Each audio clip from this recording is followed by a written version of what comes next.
Hey everybody, it's Linnea. I'm going to be creating a monochromatic black and white Christmas card. This stencil, when I saw the Christmas on Main Street stencil, it reminded me of those old Christmassy movies that are black and white. So I thought that I would make a little city street that's black and white, and I'm even going to color my little characters in black and white as well. So the Christmas on Main Street stencil is a two-piece stencil so that you can create a layered dimensional scene. I'm going to start with what I like to call the more background portion. This is what's going to stencil the backdrop of the stores, the inside of the windows, things like that. So this is not the detailed stencil, but I'm going to start with that one because I want to be able to add my darker colors on top of my lighter. So I sprayed the back with a temporary adhesive. I find that that is super helpful for this Christmas on Main Street stencil set because there are a lot of little details. Those windows there, they like to shift around. So do some of the detailed images or portions of the stencil. So I'm going to use that temporary adhesive to make sure that they don't move. I'm going to grab my alloy ink pad. This is the gray ink pad from LDRS Creative. And I'm using kind of a lighter touch. It's still a gray ink. You can definitely tell that it's gray. But I'm going to go in now with this, the top layer, the detailed layer, what I like to call, and I'm going to add this same alloy ink but darker. Now the LDRS Creative inks are hybrid inks. So when I went to add this stencil on top, I noticed that it shifted. And that is because the hybrid ink has properties of both a dye and a pigment ink. So it stays wet like a pigment ink does.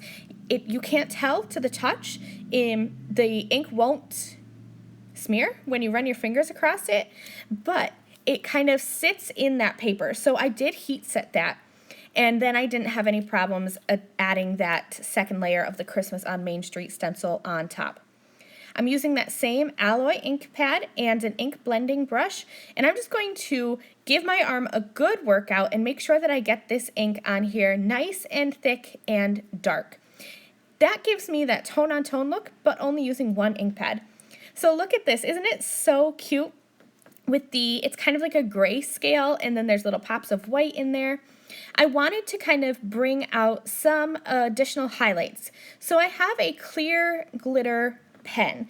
This isn't really a brush, it's an actual pen that has glitter in it, and I'm just going to go around some of the windows and some of the other areas that I think I want to highlight. And I'm going to try to catch this shimmer in the light for you. You'll see it better at the end. I'm not sure why my light wasn't catching it, but it really adds a lot of detail to this simple background. I stamped out some characters from the City Sidewalks stamp set. I have the mom and the little girl with the wagon full of letters. I think they're like Christmas letters to her friends and to Santa. And I'm going to color these with cool gray Copic markers. So I have C0, C2, C3, C5, and I believe I have C00, but I didn't end up using it. And I'm just going to color these with these simple Copic markers and keeping these grayscale as well. I did consider coloring them in like normal traditional colors and having that be a pop of color. And part of me wishes I did, but part of me loves that the whole card is this grayscale color.